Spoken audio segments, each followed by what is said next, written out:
Ecclesia Reformata, sempre reformanda, secundum verbum Dei.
Tomen asiento, queridos hermanos. Buenos días a todos ustedes. Muchísimas gracias, queridos hermanos.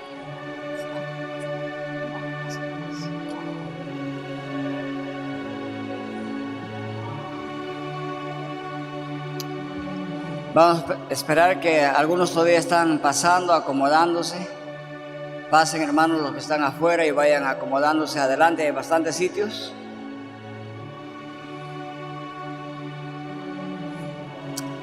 Bien, hermanos, vamos a abrir nuestro Nuevo Testamento en esta mañana y vamos a dar lectura en la carta del apóstol Pablo a los Efesios. Vamos a leer el capítulo 1, versículos 5 y 6, Efesios 1, 5 y 6, y Efesios 2, 6 y 7.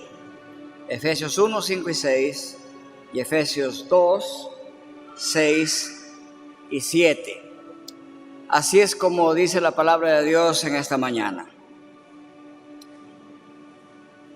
Y nos predestinó para adopción como hijos para sí, mediante Jesucristo, conforme al beneplácito de su voluntad, para alabanza de la gloria de su gracia, que gratuitamente ha impartido sobre nosotros en el amado. Hermanos, el apóstol Pablo explica en el siguiente pasaje el resultado y la cualidad de esta gracia. Y nos dice así en Efesios 2, 6 y 7. Y con él nos resucitó, y con él nos sentó en los lugares celestiales en Cristo Jesús, a fin de poder mostrar en los siglos que se nos vienen las sobreabundantes riquezas de su gracia, por medio de su bondad para con nosotros en Cristo Jesús. Oremos, queridos hermanos. Oh Señor Dios nuestro, cuán glorioso es tu nombre en toda la tierra, pues usted ha desplegado su gloria sobre los cielos. Usted es el Señor de los ejércitos, y usted está con nosotros. Nuestro baluarte es el Dios de Jacob. En este momento, oh Padre, le suplico que nuestro amor abunde más y más en conocimiento verdadero y en todo discernimiento, a fin de que escojamos lo mejor, para que seamos puros e irreprensibles para el día de Cristo, llenos del fruto de justicia que es por medio de Jesucristo, para la gloria de la alabanza de Dios. Padre Celestial, le imploramos que hoy y siempre la gracia y la paz nos sean multiplicadas en el conocimiento de Dios y de Jesús nuestro Señor, pues su divino poder nos ha concedido todo cuanto concierne a la vida y a la piedad, mediante el verdadero conocimiento de aquel que nos llamó por su gloria y excelencia, por medio de las cuales nos ha concedido sus preciosas y maravillosas promesas, a fin de que por ellas lleguemos a ser partícipes de la naturaleza divina, habiendo escapado de la corrupción que hay en el mundo por causa de la concupiscencia. Por esta razón también, obrando con toda diligencia, añadamos a nuestra fe virtud, y a la virtud conocimiento, al conocimiento dominio propio, al dominio propio perseverancia, y a la perseverancia piedad, a la piedad fraternidad, y a la fraternidad amor. Oh Padre Celestial, le agradecemos por habernos dado tan gloriosas enseñanzas desde su palabra, por sus siervos que en estos días nos han expuesto su palabra en esas conferencias. Por los 500 años de reforma le agradecemos. Ahora, amado Padre Celestial, en el nombre de Cristo nuestro Redentor, por medio de su Espíritu Santo, permítanos decir a todos nosotros aquí presentes y que exclamemos como tu siervo Pablo, el apóstol, exclamó: oh profundidad de las riquezas y de la sabiduría y del conocimiento de Dios, cuán insondables son sus juicios e inescrutables sus caminos. Pues ¿quién ha conocido la mente del Señor? ¿O quién llegó a ser su consejero? ¿O quién le ha dado a él primero para que le tenga que recompensar?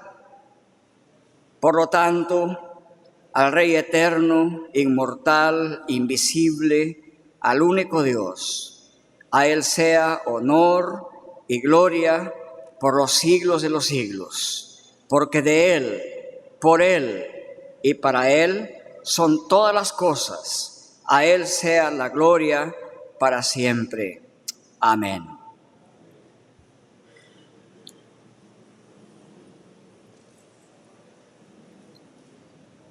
Hace un par de días, al leer Efesios 1, 5 y 6, y al leer Efesios 2, 6 y 7, empecé haciendo la pregunta: ¿quiénes somos las iglesias reformadas?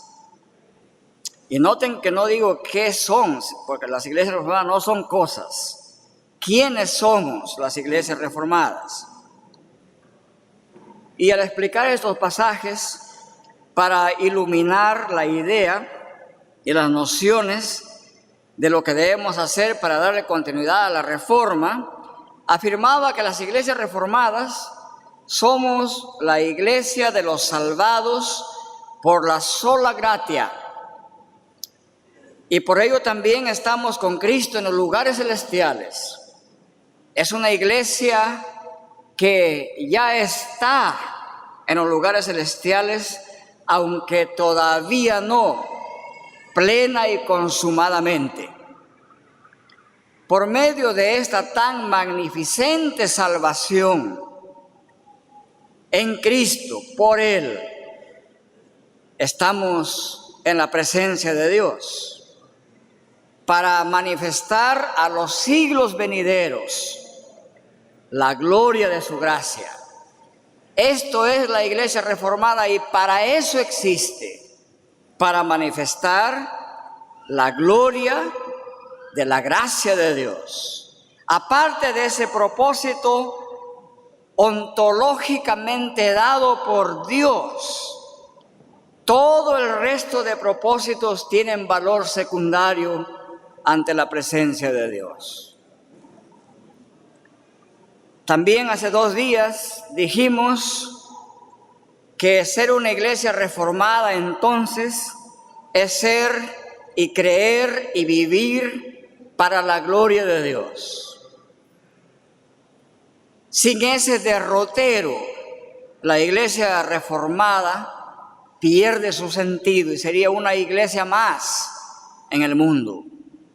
Y afirmábamos también en el resumen que para ser como una iglesia reformada, para ser el memorial de la gloria de Dios, como decía William Hendrickson, el monumento a la gloria de Dios, tenemos que continuar entonces extendiendo el reino de Dios mediante la plantación de iglesias que tengan esta identidad bíblica y reformada y que tengan este propósito divinamente asignado a ella. La iglesia reformada que plantemos y que seguimos plantando en nuestros países por la gracia de Dios, es una iglesia que predica la sola gratia, que vive la sola gratia y que alaba la gloria de Dios con los tehilim que Dios mismo ha dado a su pueblo. Eso decíamos hace 2 días. La palabra tehilim, por supuesto, significa los cánticos de Dios o los salmos de su palabra. Ahora vamos a meditar por un momento en esta segunda parte de esta conferencia, cómo se manifiesta la sola gratia de Dios en la salvación, en los siglos venideros, como dice Pablo, en los cuales ustedes y yo vivimos hoy y en los cuales vivirán las iglesias que por la gracia de Dios sigamos plantando de hoy en adelante. Esta declaración de Pablo en la epístola de Efesios, el capítulo 1, versículos 5 y 6, y el capítulo 2, versículos 6 y 7, esta lectura hace que nos preguntemos en qué consiste la bondad de Dios. El versículo 7 dice que Dios nos eligió en Cristo, nos constituyó como iglesia de Cristo y nos sentó con Él en los lugares celestiales, habiéndonos resucitado de muerte a vida y habiéndonos trasladado de las tinieblas a la luz, a fin, dice el versículo 7 de Efesios 2, a fin de poder mostrar en los siglos venideros. Dios quiere mostrar ¿qué? A través de su iglesia. ¿Qué quiere mostrar Dios? A los siglos venideros, a los estados de nuestros países, a todo principado y potestad de los siglos que se vengan hasta antes de la venida de Cristo. ¿Qué quiere mostrar Dios mediante su iglesia? Quiere mostrar las sobreabundantes riquezas de su gracia. Eso quiere mostrar Dios. Esas superabundantes riquezas de su gracia por medio de su bondad para con nosotros en Cristo Jesús. Las iglesias reformadas no pueden hacer de lado esta declaración de la sola gratia. La sola gratia tiene implicaciones concretas, prácticas en la vida y misión de la iglesia de Cristo. Entonces, ¿en qué consiste esta bondad de Dios? La respuesta, muy sintética, es que consiste en las sobreabundantes riquezas de la gracia de Dios. En eso consiste su bondad. Estas frases explican entonces la cualidad de la gracia de Dios. Esta respuesta nos dice que la gracia de Dios tiene la cualidad de ser una gracia superabundante, muy rica, muy grande, muy gloriosa, y que se ha hecho manifiesta por medio de esa propiedad, de ese atributo de Dios que es su bondad. Pero esta afirmación reclama que expliquemos cuidadosamente qué es la bondad de Dios según su palabra. ¿Cuál es el contenido bíblico de esta frase grandiosa, bondad de Dios, que Casiodoro de Reina tradujo con la simple palabra bondad?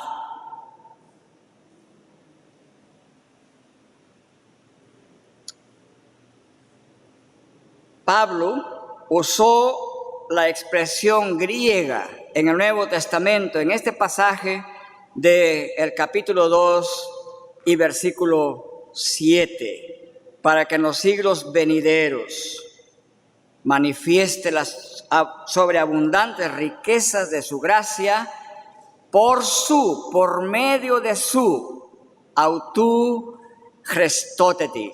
Esa es la expresión griega en el texto revelado por Dios. y que Reina Valera ha traducido simplemente por bondad. Esta cualidad de la gracia de Dios se conocía en el Antiguo Testamento. En el idioma hebreo corresponde a la Gesed de Dios. La Septuaginta tradujo la palabra Gesed, este sustantivo Gesed, lo tradujo como Christoteti, y Pablo recoge esa traducción del Antiguo Testamento desde la Septuaginta y lo menciona así, autu Christoteti. La Reina Valera simplemente nos da la palabra bondad. Si ustedes hacen un estudio detallado, exegético y hermenéutico de esta palabra, van a descubrir que todos los exégetas reformados concuerdan en este punto, que ciertamente la sola palabra bondad no puede describir con justicia la totalidad del significado de la Gesed de Dios. Los traductores de las varias versiones al idioma inglés, cuando se encontraron con esta palabra hebrea Gesed, Christoteti en el griego, la tradujeron así. Algunas versiones inglesas la traducen como bondad amorosa. No la traducen con una sola palabra, bondad amorosa. Otros la traducen como misericordia simplemente. Y otros la han traducido en algunas versiones inglesas como amor perseverante. Y otros simplemente como lealtad o como fidelidad. Todas estas distintas frases intentan traducir la Gesed de Dios. Y claro, con fundada razón, los lingüistas expertos no están contentos con esas traducciones. Y por lo tanto, se tiene que dar una explicación más extensa de este término Gesed de Dios para entender lo que Pablo nos está diciendo en Efesios 2:7. Hay que dar una traducción explicativa de la Gesed de Dios. Claro, en esta conferencia no hay tiempo para ir con detalles exegéticos punto a punto, y también podría ser aburrido para los que no tienen conocimiento de las lenguas originales. Por eso los profesores de lenguas bíblicas aconsejamos a nuestros estudiantes que todos estos detalles exegéticos los dejemos en la oficina, con ellos trabajamos. Y que aquí, como el mejor chef del mundo, les entreguemos el plato servido en forma conjunta, y no que les pongamos a explicar, así se corta la cebolla, así se corta la carnita, así se pedacea el tamale, etcétera, etcétera. No, el plato servido. Pero yo voy a hacer un poquito de presentarles algunos pedacitos de este plato. En resumen, la palabra hebrea Gesed, que Reina Valera traduce como bondad, es una palabra que tiene un significado más amplio. Es la palabra que más apropiadamente describe la actitud que deben tener dos partes que firman un pacto. Esta describe esa actitud que dos partes que firman un pacto debieran tener para con ese pacto. La Biblia usa el término Gesed en el Antiguo Testamento, en realidad, para describir la sola actitud que tiene Dios, el Padre, llamado Yahvé o Yahweh. No se podía pronunciar ese nombre, no sabemos exactamente cómo se pronunciaba. Se le llama el Tetragramatón. El nombre propio de Dios describía esa actitud que Él tiene a su pacto, una actitud por la cual es movido a actuar en defensa y protección de su pueblo.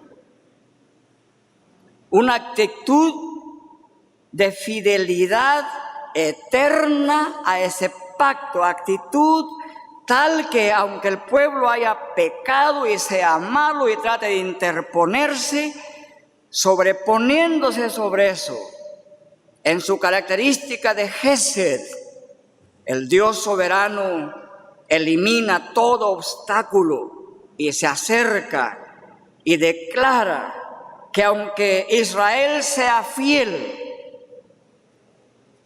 o sea infiel, Él permanecerá fiel. Esa actitud describe Gesed en la palabra de Dios.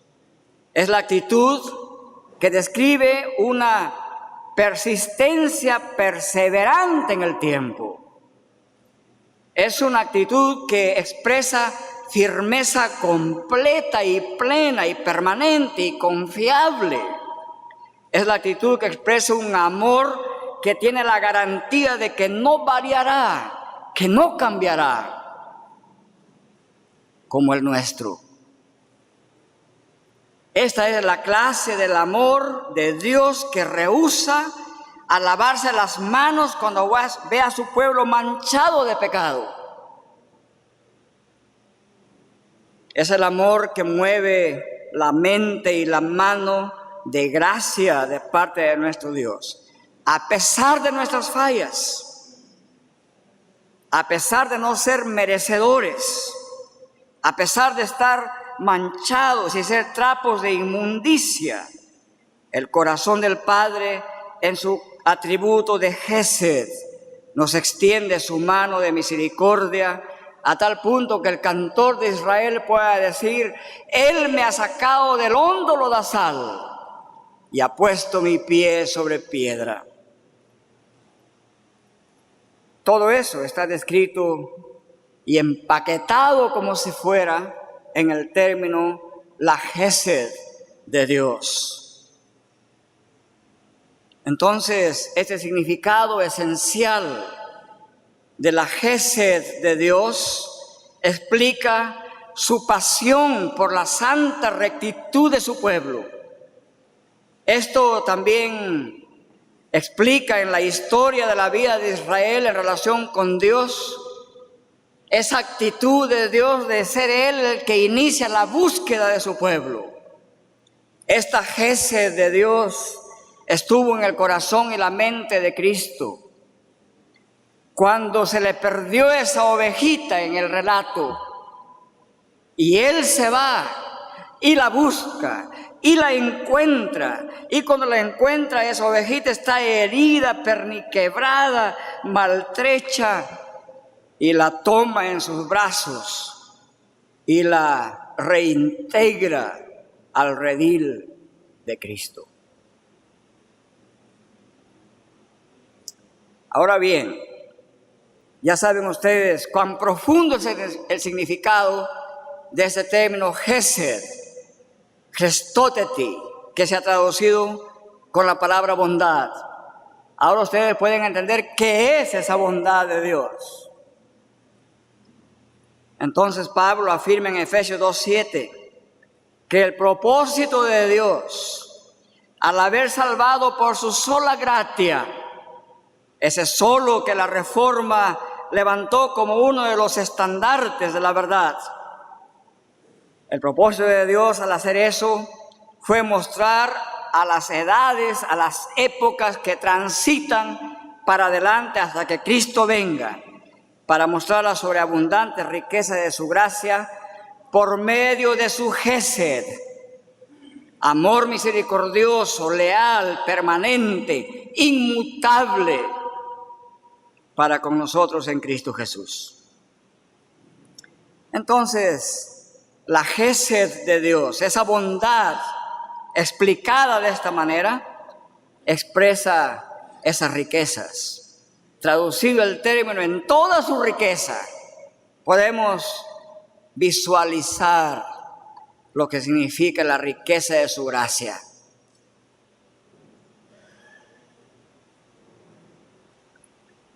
Y esta gracia nos dice que es en Cristo Jesús. Noten ustedes cómo la sola gracia aquí se une con el solus Christus. Solamente por medio de Cristo Dios ha expresado en la iglesia como un memorial de la riqueza de su gracia. No hay sola gratia sin solus Christus. Y así lo vieron los reformadores. Al comentar este versículo, esto es lo que decía nuestro amado Juan Calvino. Porque ninguna gracia, decía él, ningún amor de Dios puede esperarse de nuestra parte, sino solo a través de la mediación de Cristo, no por obras, para que nadie se gloríe, por la sola fide. Y aún esta sola fide es un don de Dios. Este es el significado de la sola gratia, que discurre como una de las tramas centrales en la predicación del apóstol Pablo, y discurre también como una rama central en la predicación de la iglesia reformada. Solo entendiendo así el amplio significado de la Gesed de Dios, cobra vigor para la iglesia de esta generación y de las generaciones futuras aquella verdad que nosotros hemos sido salvos como individuos y como iglesias. En palabras de William Hendrickson, cobra verdad y vigor el hecho visible, sacramental en la historia de que donde hay una iglesia de Cristo, ese es un memorial erigido por la sangre de Cristo para que el mundo pueda ver las sobreabundantes riquezas de la gracia de Dios. ¿Queremos vivir así como iglesia de Cristo? Entendamos la sola gratia, vivámosla, prediquémosla. Hay algo que reformar en la predicación de nuestras actuales iglesias y pastores respecto de la sola gratia. ¿Qué y en qué estamos siendo o no estamos siendo fieles a esta enseñanza rescatada durante la Reforma? En un corto artículo que en el año 2013 publicó R.C. Sproul, nos advertía lo siguiente. Decía así: como respuesta a esta pregunta, ¿hay algo acaso que podemos reformar nosotros en ese motu de la post-reforma, Ecclesia reformata semper reformanda secundum, ¿qué? Verbum Dei, según la palabra de Dios? En respuesta a esa pregunta, nos decía R.C. Sproul Jr., decía así: en el mundo evangélico más amplio que la familia reformada, el marketing de la iglesia nos ha enseñado a vernos a nosotros mismos como consumidores. Cada uno de nosotros tenemos un propio conjunto de lo que estamos buscando en una iglesia. Por lo general, decía R.C. Sproul, la doctrina está a lo último de nuestra lista. Cuando nuestra iglesia no cumple con nuestras cambiantes necesidades, no solo cambiamos de iglesia, sino también de denominación. Y en última instancia, dice él, cambiamos de convicción teológica. No somos más leales, no hay ninguna gesed en nosotros en ese caso. No somos leales más a nuestra iglesia de lo que somos con nuestra soda. Nuestros gustos cambian y nosotros cambiamos con ellos, dice R.C. Sproul. La promesa de un programa juvenil más vigoroso, la de un predicador más entrenado y entretenedor, de una banda de alabanza más talentosa, nos anima a deambular de un rebaño a otro como ovejas descarriadas. Eso nos advertía R.C. Sproul. Si algo que se parezca a esto está en nuestras congregaciones o denominaciones, debemos tomar en serio la doctrina y la vida y vivencia de la sola gratia. Es decir, solamente confiamos profundamente en la gesed de Dios, expresada en la sola gratia. Ningún otro medio va a hacer que crezca en forma sostenible bíblicamente la Iglesia de Cristo. Esta crítica de Sproul, correcta y verdadera, según mi parecer, nos puede envanecer a los reformados pensando, bueno, eso se aplica a las demás iglesias evangélicas, nosotros estamos muy lejos de haber caído en semejantes prácticas. Y después de todo podemos decir, quizás con orgullo pecaminoso a veces, bueno, los evangélicos caen en eso porque no tienen como fundamento doctrinal las 5 solas, nosotros sí. Pero Sproul, como todo reformado auténtico, nos enseña a ser autocríticos. Escuchen lo que nos dice Sproul de las iglesias reformadas autocríticamente. Cito textualmente. En el mundo reformado tendemos a ser un poco más leales a nuestra doctrina. Noten las palabras, un poco más leales a nuestra doctrina. De hecho, nos definimos por nuestra doctrina. Estamos comprometidos con la sabiduría de Calvino, con la precisión teológica de Westminster. Sin embargo, lo que tiende a faltarnos es el compromiso mutuo. Nuestra lealtad a las posiciones bíblicas, a las proposiciones bíblicas, buenas y sanas, con frecuencia nos hace perder de vista aquel mandato bíblico bueno y sensato de que nos amemos unos a otros. Sigue diciendo, nosotros, escuchemos esto con seriedad, especialmente nuestros países de América del Sur, donde hemos llegado a ser testigos presenciales y a veces expertos en divisiones. Dice así Sproul,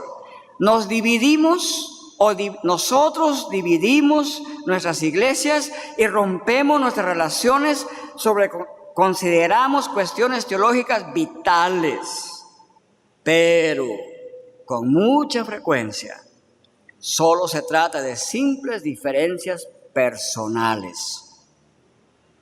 Esa es la autocrítica que hace Sproul de la Iglesia Reformada.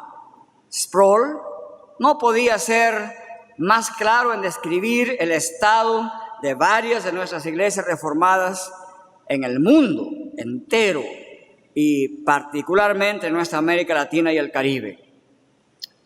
Tenemos que confesar que no somos leales, persistentes y perseverantes, que no tenemos gesed en mantener la unidad doctrinal de la Iglesia de Cristo.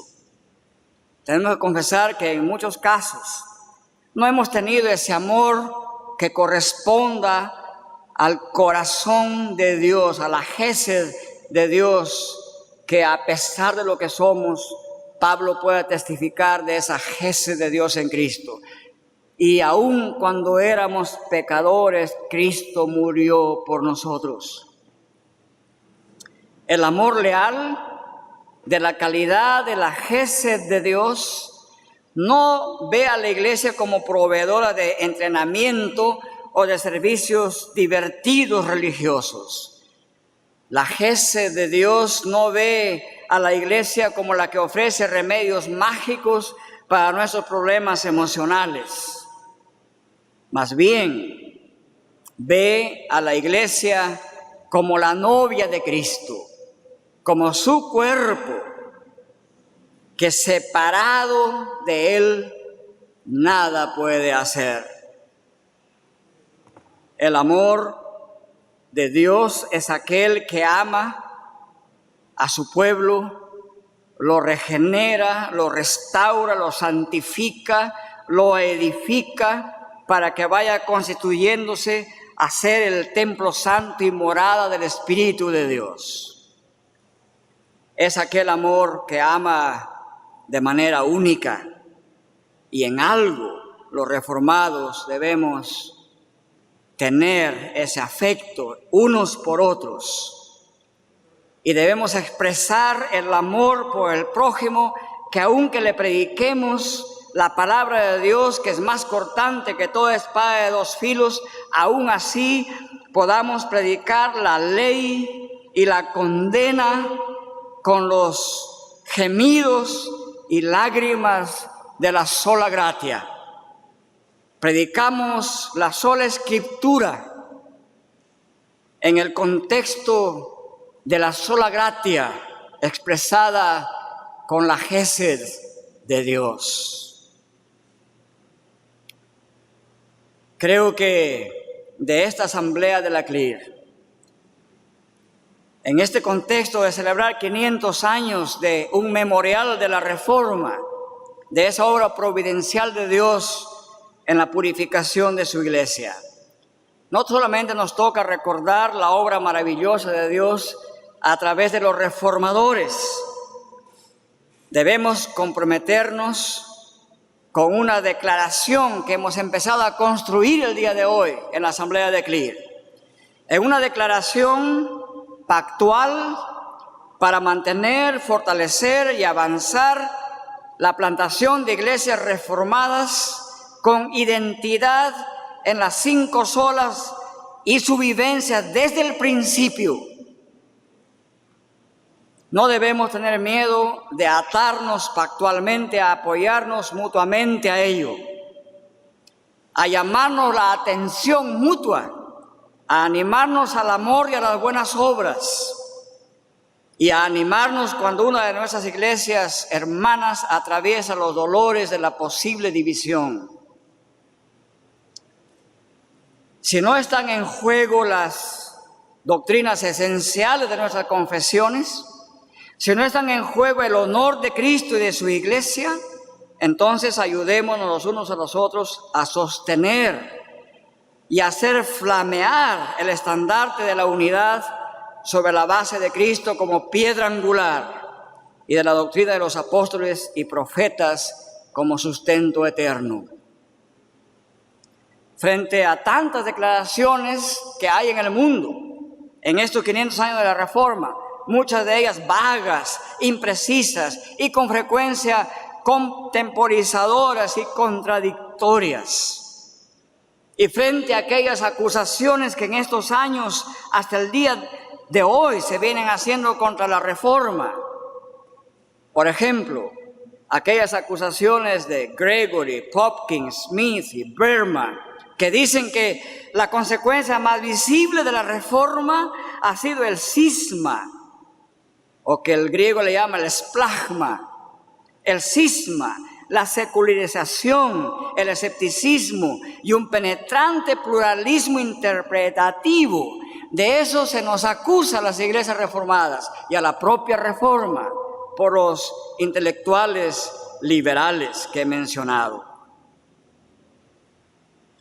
Frente a estas acusaciones, algunos han dicho, como por ejemplo Fankhauser del seminario de Gordon Conwell, ha dicho, bueno, hay que retomar las 5 solas, pero como, y esto lo digo en forma de sarcasmo, como ahora somos más sabios que Calvino y Lutero, y ojalá siquiera fuéramos del tamaño de uno de los vellos de los brazos de ellos. Dice Fankhauser, tenemos que añadir una 6ª sola. Y esta 6ª sola deberá ser la sola eclesía. ¿Para qué? Para que la eclesía o la iglesia sea el único lugar donde Cristo gobierna y reina y otorga dones para la construcción de su templo vivo. Y por eso ese énfasis, dice él, estaremos expresando la catolicidad de la iglesia para evitar esa consecuencia no intencional de la Reforma, del cisma y de la pluralidad interpretativa. Y dicen, si hay 10 reformados, hay 10 posiciones distintas sobre un mismo término. Pero la verdad es que esa sola eclesía no solamente está como punto de defensa en la Reforma, sino que ellos fueron los que mejor expresaron que nosotros lo que significa la catolicidad de la Iglesia. Así es que con todo respeto le decimos desde aquí a este hermano Van Hooser, eso ya fue hecho. No trate de inventar de nuevo la pólvora. Creo que en esta asamblea de CLIR nos debemos comprometer a una declaración que va a trabajarse por todo este año, hasta diciembre del próximo año. Hay una comisión. Los teólogos de América Latina apoyan esa comisión formada por Pablo Landazuri, Edward Ramírez, el hermano Edwin de México y el hermano Javier Muñoz de Colombia. Apoyemos a ellos en una declaración sobre la identidad humana que involucra a este tema de ideología del género y a una declaración sobre la unidad de la Iglesia en América Latina para seguir siendo los que levantamos el estandarte de la verdad de Cristo en este siglo. Juan Calvino se preguntó y escribió un tratado para ser estudiado por todos los miembros de la Dieta de Espira, ese gran concilio presidido por uno de los testarudos reyes de ese tiempo llamado Carlos V. Que me disculpen los españoles que escuchen de su paisano así. Pero a esa dieta él mandó un tratado llamado Necesidad de reformar la Iglesia. Y él diagnosticó con ojos bíblicos los problemas centrales, las maldades centrales que aquejaban a la Iglesia de Cristo en ese momento. Y él, en nombre de los reformadores, y así lo dice él, escribió en ese tratado que habían 4 males de los cuales la Iglesia debía reformarse. Primero, decía él, la Iglesia debe reformarse de la corrupción que ha penetrado la adoración pública a Dios. Y dentro de eso había que reformar la oración. En resumen, la adoración pública no tiene que ser un invento humano, tiene que hacerse conforme a la palabra de Dios y nada más que conforme a la sola Escritura. Igualmente la oración, decía, debe hacerse por medio de Cristo y en nombre de Cristo y nunca por medio de imágenes.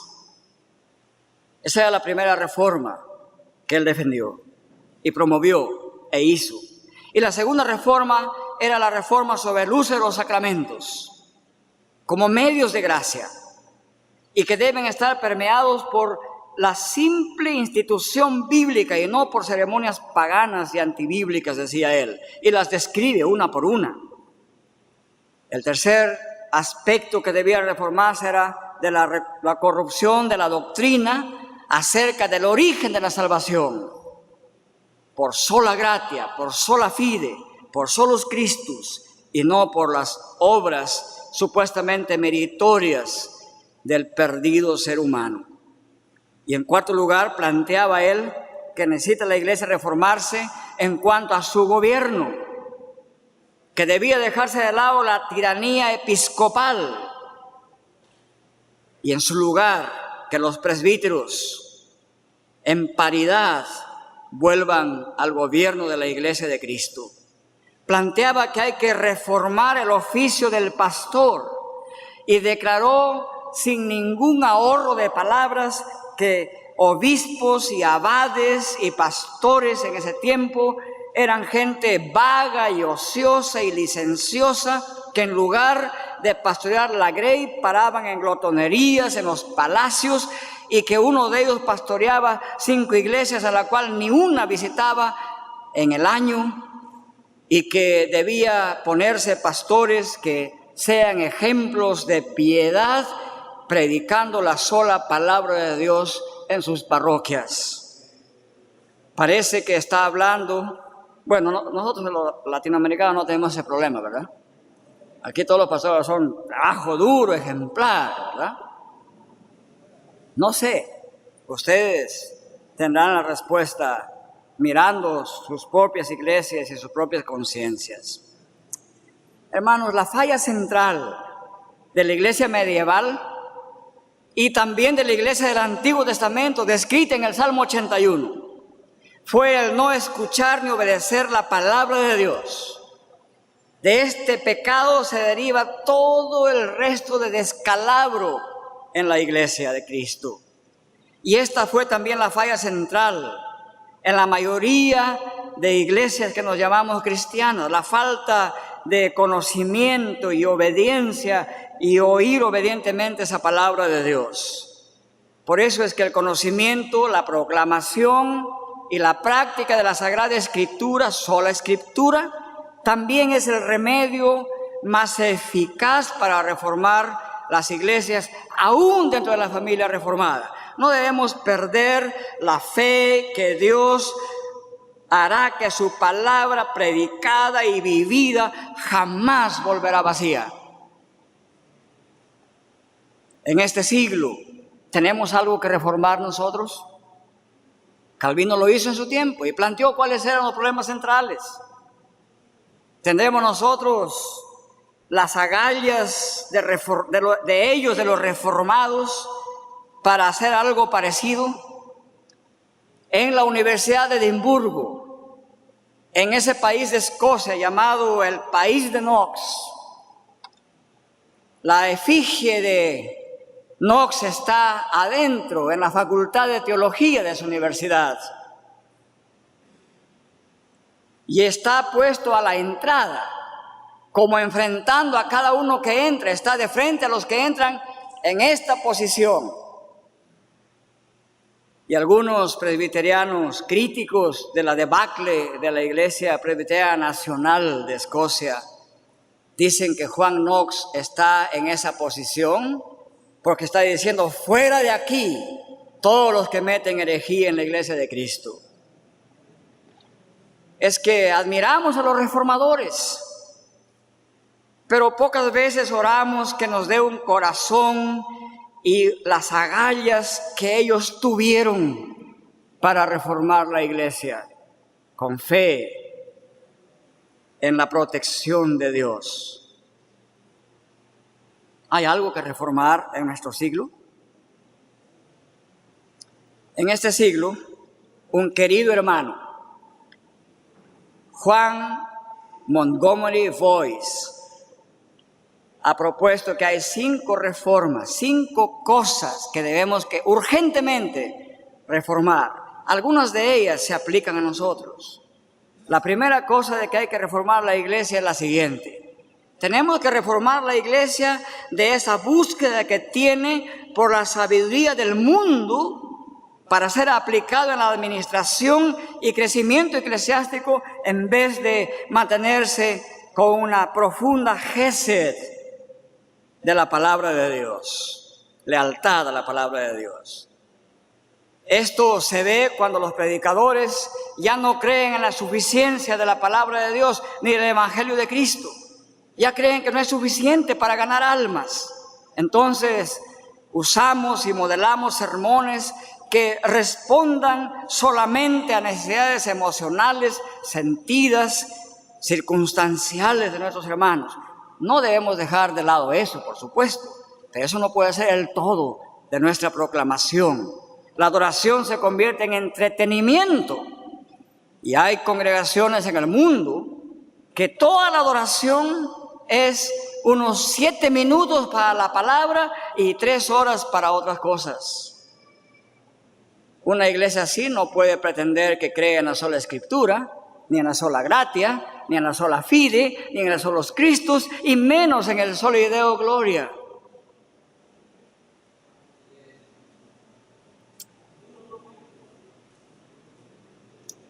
Se ha puesto en duda la Biblia como suficiente para impactar la cultura. A pesar del tremendo impacto que la Biblia ha tenido en toda la historia, en la filosofía, en la política y en la propia formación inicial de las modernas democracias, de las cuales algunas cosas buenas gozamos. Es el testimonio de sendos estudios eruditos, como los estudios de Kuyper, de David Hall, en el lado reformado, y aún en el lado de sociólogos seculares como R.K. Merton, reconocen que se debe al impacto del puritanismo y de la reforma, el avance de la ciencia moderna, que hoy está capturada por el enemigo. Tenemos que tener fe en que la palabra de Dios es de Dios y por lo tanto es más cortante que toda espada de dos filos, que penetra en el alma, que discierne los pensamientos hasta los tuétanos, y quedamos descubiertos. El hombre queda descubierto ante Dios en una forma mucho más clara y radiante que la mejor tomografía que se pueda hacer en el mundo. No abdiquemos a nuestra fidelidad a la sola Escritura, al solo Christus, a la sola fide, para que podamos decir con coherencia, soli Deo gloria. En segundo lugar, nos decía que hay que reformar ese abrazo que ha hecho la Iglesia de la agenda de la teología del mundo posmodernista. Esta agenda levanta los estandartes de ciertos eslogans que a veces psicólogos creyentes han adoptado. Conductas disfuncionales, en lugar de llamarlas conductas pecaminosas. Se habla de, en vez de hablar de la conversión y regeneración, se habla de restaurar el autoestima, y no estamos en contra de ello, pero no hay autoestima a menos que estimemos el verdadero valor de la imago Dei en el ser humano, de la imagen de Dios en el ser humano. Y se habla, en lugar de la santificación en base al conocimiento y sometimiento a Dios, se habla de la autorrealización. Y no estamos en contra de que el ser humano se autorrealice, pero aparte de Cristo, ninguna autorrealización puede ser sostenible en el tiempo, sino un mero sentimiento quiméricamente pasajero. En tercer lugar, nos dice Montgomery Boyce que hay que dejar de seguir la agenda del mundo. Seguimos la agenda del mundo cuando solo se enfatiza en la predicación la felicidad. You are happy, the world is happy, we are together happy. Tú eres feliz, yo soy feliz, el mundo es feliz, juntos somos felices. Hagamos lo que querramos, nos autorrealizamos, levanta la autoestima, serás feliz. Fácilmente se predica la prosperidad a expensas de las verdades centrales de la Escritura. Si el Evangelio llamado de prosperidad sería verdad, nuestro Señor Jesucristo, que murió con un pequeño trapo sobre él, sin tener una cueva donde esconderse, ni una almohada donde poner su cabeza. Si el Evangelio de prosperidad sería verdadero, y por supuesto es falso, pero si fuera verdad, Cristo sería el más fracasado de la historia de la humanidad.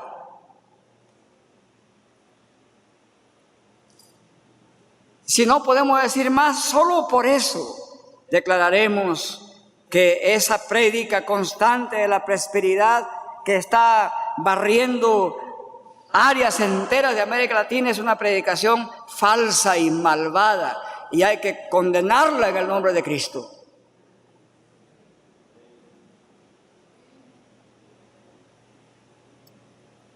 No podemos hablar de felicidad y prosperidad a expensas de las verdades centrales que están expresadas inextricablemente en estas 5 solas. Cuarto, nos decía Montgomery Boyce que tenemos que reformar la iglesia para que no siga utilizando métodos mundanos de crecimiento eclesiástico, centrados en el solo crecimiento numérico, porque eso implica, entre otras cosas, aunque no lo dicen, también un crecimiento de grandes cantidades de dinero para vivirlas y usarlas al mismo estilo de obispos y presbíteros y abades corruptos del tiempo de la Reforma.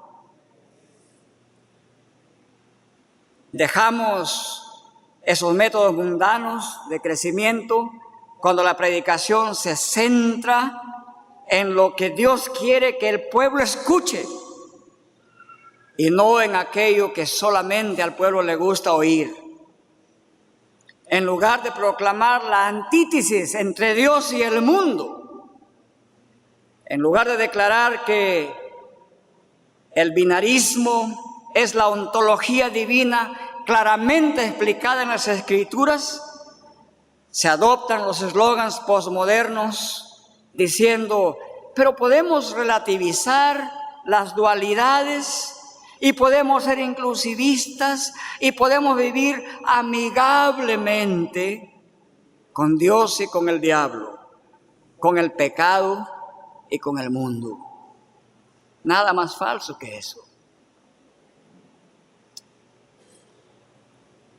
Estamos siguiendo los métodos del mundo cuando creemos que para que la iglesia crezca y el crecimiento se mantenga, necesitamos crear un montón de atractivos como cantitos antropocéntricamente sentimentales, al estilo de lo que nuestros hermanos de Estados Unidos le llaman el happy clappy, que se podría traducir chistosamente como esos servicios de saltitos y de aplausos. Y en muchas iglesias de América Latina, esto está penetrando. Queridos hermanos, la preocupación central del movimiento reformador de 1517 era reformar la iglesia en su gobierno, en su doctrina, en su adoración, en la oración. ¿Para qué? Para que sea una iglesia pura, como Cristo la está haciendo y como Él la quiere, pura y sin mancha y sin arruga. Y eso significaba la profundización de la piedad, hermanos, en Cristo. Nosotros tenemos el mandato de Dios de ser portadores de la verdad de las Escrituras. De facto somos herederos de la antorcha reformada que resplandece en esas 5 solas. Sola fide, sola Scriptura, solos Christus, sola gratia, sola Deo gloria. Somos herederos de eso. Creo que cada uno de nosotros aquí presentes podemos comprobar que los 4 males de los cuales nos habla el hermano Montgomery Boyce son realidad presente. Tenemos que detectarlos, tenemos que cuestionarlos, tenemos que reformarnos si hemos caído en eso. ¿Cómo? Por el poderoso Espíritu Santo que interviene en la predicación de su palabra. ¿Y para qué? Para que Cristo con su poder, Cristo que es Rey de Reyes, Señor de Señores, para que Él, junto con el trabajo que hagamos en dependencia de Él, para que Él aplaste efectivamente la cabeza misma de la serpiente, para que lo que se ha prometido en el protoevangelium de Génesis 3:15 siga consumándose en lo que podríamos llamar eschatos evangelium, el primer evangelio y el último evangelio, donde Cristo arrojará a Satanás para siempre al fuego eterno y cese el mal y nada inmundo, como dice la palabra, entre jamás en su iglesia. Hermanos, en tanto que eso aún no se haya consumado, evangelicemos, hagamos misiones, establezcamos instituciones cristianas, colegios, universidades, seminarios, obras de misericordia, sin apartarnos de las 5 solas, para que se cumpla la promesa del Cristo glorioso y resucitado a través de la palabra de Juan, porque un día el diablo que los engañaba fue arrojado al lago de fuego y azufre, donde también están la bestia y el falso profeta. Serán atormentados de día y de noche, nos dice la palabra, por los siglos de los siglos. La muerte y el Hades fueron arrojados al lago de fuego. Esta es la muerte segunda, el lago de fuego. El que no se encontraba inscrito en el libro de la vida fue arrojado al lago de fuego. Y de ahí ninguna cosa inmunda entrará en la iglesia de Cristo. Esa es la perspectiva escatológica en la que hoy históricamente tenemos que trabajar. Entonces empezaba esta exposición. ¿Qué tenemos que reformar? La bondad de Dios, el gesed de Dios nos permitirá reformarnos de todas estas taras que acosan a la iglesia de Cristo. Que a Él sea imperio y potencia por los siglos de los siglos. Amén.